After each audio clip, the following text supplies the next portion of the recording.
I just got a text, and it looks like he's on the Menard Studio hotline, but the COO of the Evansville IceMen, Jim Riggs, is wanting to, I guess, share their side of the story. So let's see. Yeah, we had reached out to Jim earlier. And he... As well as the Steve Schaefer, the chief of staff from the mayor's office, and I did not get a return call from Mr. Schaefer. But let's see what Mr. Riggs has to say. Jim, we certainly appreciate the time. I know you've been listening, according to your text message, so the floor is yours.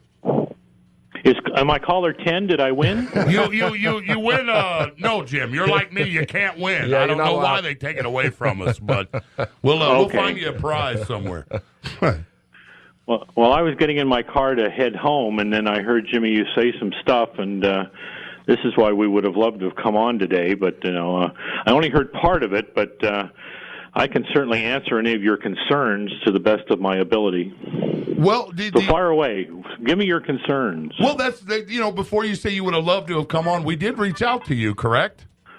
I did, but I was waiting for a response and never got one. Well, you also, just to be fair, you did say that you wanted to give Mr. Schaefer the opportunity to come on first. We did not hear from him, so we went with that.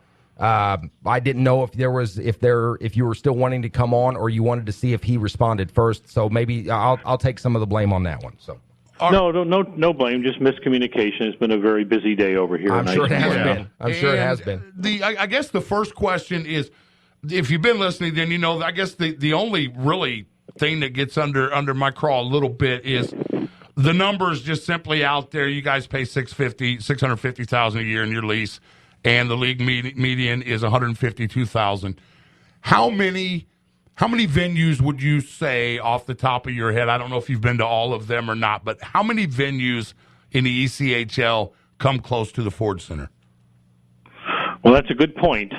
And I have not been to all of them, but certainly the newer ones that I know, I'd certainly say we're probably in the top 10 of the 28 teams in the league. And that's certainly not the concern. I've worked a long time in this business, and this is by far the best arena I've ever worked in. Yeah, and that's the thing. I think the one that we've wanted people to know about that was concerning to us is that the Orlando Solar Bears in our league, who actually play us here Friday night, they play in the same building as the Orlando Magic, an 18,000 seat major league building, and we pay almost $200,000 more in rent than they do. Okay. See, for half as many seats, and that's a pretty comparable number, because the Magic moved into their new building.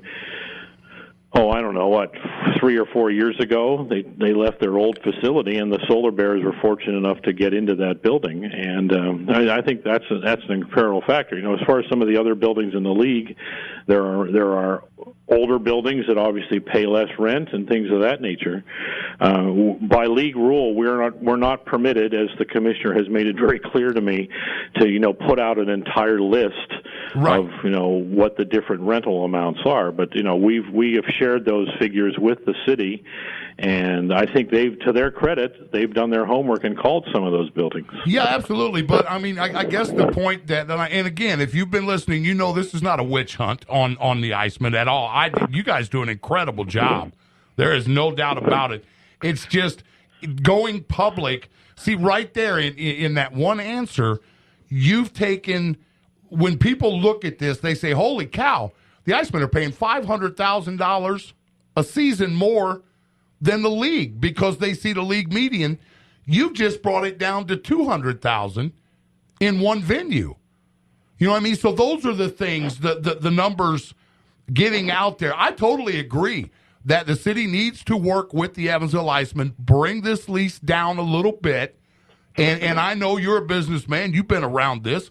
There's going to be things that you're willing to give up as well. That's how negotiation works.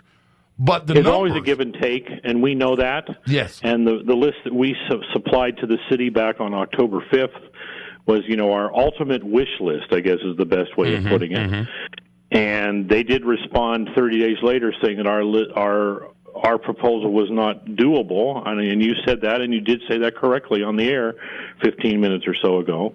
But our concern is, first of all, you said, why are we doing this now, and why is it a power play? You didn't use those words, but some people have. Mm-hmm. And this is directed for two things. First of all, the city on last Friday the 13th, maybe that was kind of ironic that it was Friday the 13th, said they would have a proposal to us on that day. Mm-hmm. Okay, now if we had an open end, we've got months and months and months to negotiate this stuff, I can assure you we would not have responded the way we did.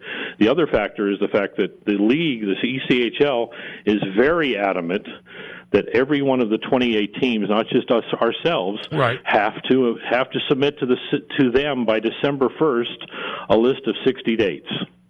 I give Scott Schoeneke at the Ford Center all the credit in the world that he has started working on those dates.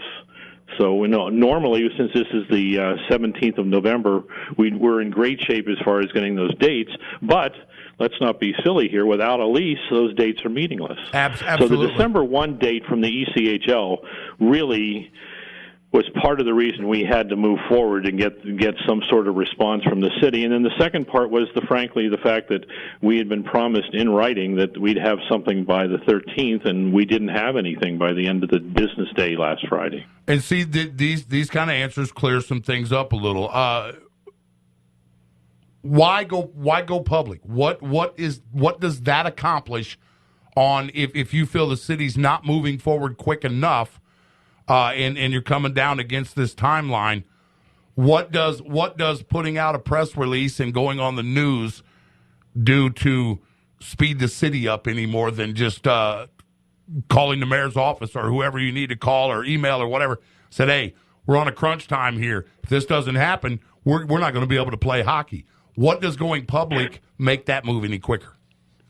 We wanted the general populace, our terrific fan support, our terrific corporate support, to know that this isn't just something we woke up one day and said, gee, we need to do this.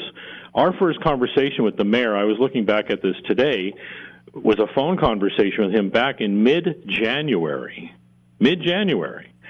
And then we started, just timelining all the conversations, the meetings we had with the appropriate people. And the last formal meeting we had with anybody was October 13th. So that was a month ago. At that October 13th meeting, it was made very clear to the people we were negotiating from the city's side that December 1st was a hard date. And we were told in that meeting we would have something shortly after the election. And then that became, you'll have something by the end of the week of the 13th. So looking at it strictly from our standpoint, rightly or wrongly, whether people agree or not, we were looking at that we weren't getting any sort of response, and then we're looking at the other end of the spectrum that December 1st was breathing down our neck. So we felt this was a way to get some people's attention, and based on the response from the media folks and from social media, it's been successful. And and everyone has had their opinion, good or bad, but that's okay. We wanted people to be aware that this December date is a serious date. And, from what we hear, we will see something tomorrow, which would be terrific. That was going to be my next question. Mr. Geary mentioned last night in his interview with Brad Bird that you guys expected to see something from the city tomorrow.